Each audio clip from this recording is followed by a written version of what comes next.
मोटी बाका take care करता देख रानी को पहचाना देवों ने, किया दिग्विजय का 5 साल पुराना हाल का खुलासा। रानी सुन हुई शौक। जी हाँ दोस्तों, सीरियल पॉकेट में आसमां में आएगा बड़ा ट्विस्ट। आने वाले अपकमिंग एपिसोड काफी ज्यादा इंटरेस्टिंग और काफी ज्यादा धमाकेदार होने वाला है। जी हाँ दोस्तों, बता दें जहां पर आप सभी देख ही रहे हैं कि अब रानी को दिग्विजय के घर जाना पड़ेगा, यानी कि कुंज निवास जाना पड़ेगा मोटी बाकी देख रेख के लिए, क्योंकि रानी का परफॉर्मेंस जो है वो सभी को काफी ज्यादा पसंद आया है। दिग्विजय भी बहुत ज्यादा इम्प्रेस हुआ है, उसे उस नर्स पर बहुत ज्यादा भरोसा हो गया, यानी कि रानी पर बहुत ज्यादा भरोसा हो गया है, जिसकी वजह से दिग्विजय फोन भी कर देता है और रानी को हायर कर लेता है अपने घर पर अपनी बा के लिए। अब यहाँ पर रानी को फोन करती है और बताती है कि रानी को दिग्विजय के घर जाना पड़ेगा और वहां पर उनकी मोटी बा का ख्याल रखना पड़ेगा 24/7।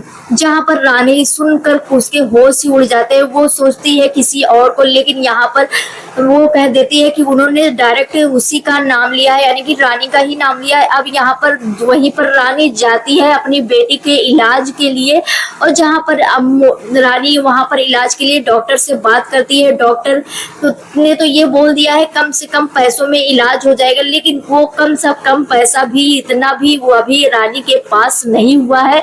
और डॉक्टर ने ये कह दिया कि जल्द से जल्द ध्वनि का इलाज करना पड़ेगा, यानी कि ध्वनि का सर्जरी करना पड़ेगा, नहीं तो वो अपनी आंखों से हाथ धो बैठेगी।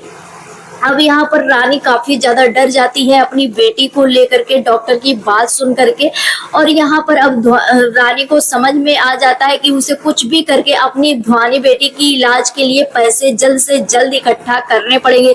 एक तरफ दिग्विजय के घर का ऑफर और दूसरे तरफ उसकी बेटी के इलाज के लिए जल्दबाजी करना। अब यहाँ पर रानी को समझ में आता है कुछ भी करना पड़े वो अपनी बेटी के लिए करेगी। वहीं पर अब यहाँ पर रानी सोचती है मैं जाऊंगी दिग्विजय के घर, लेकिन मैं अपने आप को छुपा कर रखूंगी और मुझे इससे ज्यादा पैसे मिलेंगे जिससे मेरी बेटी का इलाज हो जाएगा।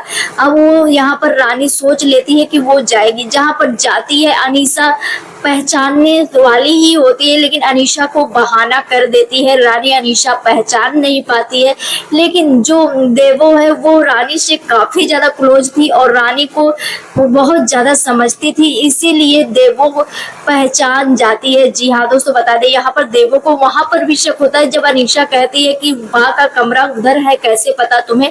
और यहाँ पर जब रानी टेक केयर करते हुए नजर आती है, बा को किस चीज से एलर्जी है, क्या है, इन सब चीजों के बारे में पता रहता है रानी को पहले से ही। और वहीं पर अब रानी के ऊपर बहुत कड़ी नजर देवो रखती हुई नजर आती है, क्योंकि उसे शक हो जाता है पहले से ही। अब यहाँ पर किचन में खाना लेने के लिए जाती है रानी, और खाना लेने के लिए जब जाती है तो फिर मास्क नीचे गिर जाता है और देवो देख लेती है।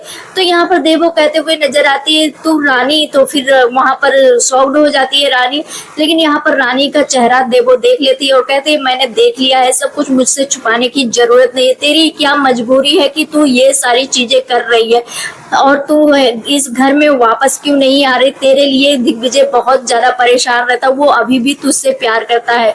जहाँ पर रानी कहती है नहीं, दिग्विजय मुझसे नहीं अनीशा से प्यार करता है और वो हमेशा अनीशा को ही चाहता था, इसीलिए मैं यहाँ से छोड़ कर गई थी। जिसलिए मैं जो चीजें मैं देख कर गई थी, अगर तू मेरी जगह पर होती तो तू वो भी करती। अब यहाँ पर देवो परेशान हो जाती है, फिर बताती है दिग्विजय 5 साल पहले तुझे कहाँ कहाँ नहीं ढूंढा और बहुत ट्राई किया, लेकिन हर फोन पर जैसे ही फोन आता था उसे लगता था कि कहीं ना कहीं से रानी का पता चल जाएगा, लेकिन वो ढूंढता ही रहा और 5 साल तक अभी तक इंतजार कर रहा। अगर अनीशा से प्यार करता तो क्या वो शादी नहीं कर लेता। अब यहाँ पर आने वाली कहानी काफी ज्यादा इंटरेस्टिंग ट्रैक लेते हुए नजर आने वाला। आप सभी कितना ज्यादा एक्साइटेड है हमें कमेंट सेक्शन में जरूर बताएं। मिलते हैं नेक्स्ट वीडियो में, बाय बाय।